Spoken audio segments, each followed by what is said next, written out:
Hey there, Ron Sullivan, your online hitting consultant. This young man just finished his 21-day challenge, and the parent-player combo in this was absolutely superb. The dad did an excellent job of translating the information and doing exactly what he needed to do. Understanding fundamentally what young players do wrong is extremely important. Seeing a professional swing and saying just do that doesn't really help. They have to understand, the kids have to understand, what are these feelings? What do these movements mean? What am I ultimately trying to do? And I make a big deal out of the upper half mechanisms and that we're trying to get the top hand arm in a position where it can drive through the ball and not be turning around the ball. And that's what a lot of young players do, is they turn the barrel around the ball.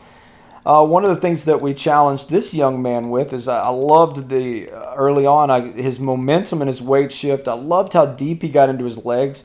I thought right now it's a better idea for him to learn what he's supposed to be feeling when he's moving his weight. So I'm not a huge fan of the weight shift being the body moving and the front foot moving that way, right? That's all moving together, right? I think that's where young players get themselves in trouble. So we have some basic rules, right? Use this to feel like you're reaching. And make sure in this entire movement that you never feel like you leave your backside. Now, a lot of people hear that and they go, oh no, that's going to create a bug squisher. Bug squishing has really messed this whole thing up. So when people watch this swing on the right, they see this back leg movement. He said, well, you told him he never could leave his backside. That's not what's being communicated there, right? What I mean by not leaving your backside is in this process, I feel like I'm in my backside. Now think about this. Young players, I hear it all the time. Well, he hits a fastball pitcher, he can't hit a slow pitcher. Hits a fastball, he can't hit a curveball.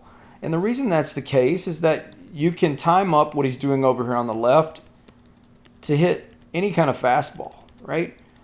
And ultimately, what we have to do as a trained hitter is create the proper amount of momentum, but we also have to manage the movement in such a way that I can stay back. This is not a 50-year-old concept. You have to be able to feel like when you're shifting your weight that you're in your backside the entire time. So that's why we feel like we're reaching with our front side and staying in our backside. And ultimately, if you watch the differences in the two swings, now this has a lot to do with the upper half as well, but in this, while we're talking about this, you'll see that I'll make a line right down the middle of his body, and over here make a line right down the middle of his body, and you'll see that what the result is a player controlling his momentum so he's able to get his entire body into a position where he can get through the ball. Whereas over on the left, the momentum was pushing out to the front side, and so he lost a little bit of energy through the ball, right? So once that plant side gets down or that front foot gets in the ground, we want to manage to stay back as hard as we can against that. And I don't mean by pushing against the front foot. I mean just making sure that we controlled our momentum into the front side. The more I push more I push my weight to the front side, the harder that is to do. Now, the other thing that's helped him manage that momentum a little bit better is, the more I'm thinking out and around the ball, I'm going to have to continue to push my weight sometimes to get the barrel to catch up, right? And so what we worked on is the upper half mechanisms, cleaning these things up, and really, this kid was well coached, right? He just needed, some of these things need to be refined, right? And so I wanted to give him a better understanding of what the feeling should be as he works to the inside here. And ultimately, as much as I don't say it on my videos about getting on plane and all that stuff, the catchphrases you hear these days, everybody's goal as a hitting instructor is you want your player to be in the zone as long as possible, right? But the reason why I don't talk about it as much is because a lot of times, and this is not what happened with this young man, I'm just using this as an example. A lot of times the way it's translated is drop your barrel really low so you can get behind the ball and you can lift it, all right?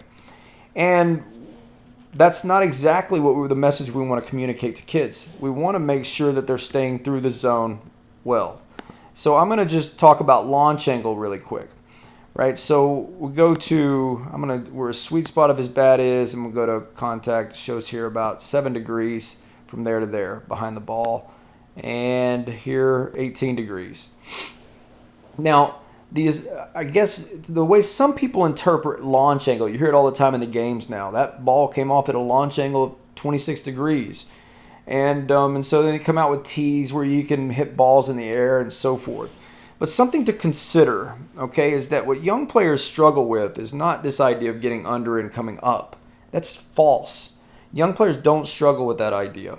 What they struggle with is they struggle with losing the barrel under the ball, right? Because the mechanisms in the upper half aren't allowing the barrel to stay flat. My job as a hitting instructor, more than anything, is flattening players out through the zone so that when they go through the ball, right? So when they go through the ball, they're going through the right part of the ball, and that the goal ultimately is to hit the ball in the air. Now, I'd much rather see a little bit more of a line drive here on the tee, but this one he watched forever after he hit it, so it must have been pretty decent. He liked it. So, but the bottom line is over here on the left, right, because he went too far under the plane and tried to work up, right, this is creating top spin for most players. Most players, when they come up over the ball, top spin is the way that stuff normally translates. So what we want to do on a ball that's sitting still is learn how to position our body to be in such a place that I can stay through the zone as long as I need to. And if you look, ultimately, my favorite thing, as many of you know, my favorite thing is can you train a player to get behind the ball with their top hand arm and stay through it with their top hand arm? That to me is absolutely perfect. The extension point here, you see the bat's not way up here. It's right here. Now, why is that important? On a ball sitting still in the middle of the plate, what a lot of young players will do is something very typical of what he's doing here. Again, on a ball sitting still. So what we like to do, for whatever reason, in tee work is we like to demonstrate or simulate game swings. And that's not really the purpose of the tee. The purpose of the tee is, in my opinion, is trying to get players to flatten out their swing, right, so they can stay through the zone. Whereas a lot of people would think that they're trying to learn how to swing up when the ball's sitting on a tee. And so when you see this extension point on a ball sitting out on the middle of the plate, you see that this player stayed through the ball longer. The higher you see on a ball sitting, the higher you see of this on a ball sitting still on a tee, the more the player came in and out of the zone really quick. And that's not something you want to promote because in a game it doesn't translate very well, right? So if you move this tee on the inner half, tuck it in really close, put it a little further out front, you're going to see his extension point naturally is going to be a little bit higher, right? The further the tee moves away from him, I expect to see a little bit more like this. And not in the complete follow through, not to be down and then around his belly button in the finish, but just naturally you see how he's here. The further the tee gets away from him, you should feel here because he's staying on the ball more because they've got to get a top hand arm behind a ball over there. You should see an extension point that's a little bit more downward on a tee. Okay, a lot of you guys get real excited and think, oh, he's teaching players to hit down on the ball. No. So ultimately, I think most reasonable people would agree that this approach is pretty phenomenal. 21 days, a dad and a player, right, really went to work and learned how to control these movements a little bit better. And the 21-day challenge is not for everybody. I say that to tell you I'm not trying to sell, this to everybody because, it really can make some players very robotic. Some players respond well to this stuff. Some players don't. They're like, I got to do this isolated movement, and then you put a bat in their hand, and you got to know your player. If your player is pretty game smart, they get what's going on. They're trying to work on their mechanics. They're not just doing it because dad wants them to get better. These players will do well in the challenge, the ones that really want to get better. The ones that are just, dad says, hey, I signed you up for a challenge. You're going to do it every day. And he kind of rolls his eyes and goes, uh-oh, save your money. I'm telling you, these kids will not improve very much because they're just doing it because you want them to. You get a kid like this, right, that wants it. I mean, he wants it, right? And they put in so much effort, and I'm so proud of them. So, hey, anybody have any questions about the 21-day challenge, please email me, ronsullivan99@gmail.com. And we'll get back with you.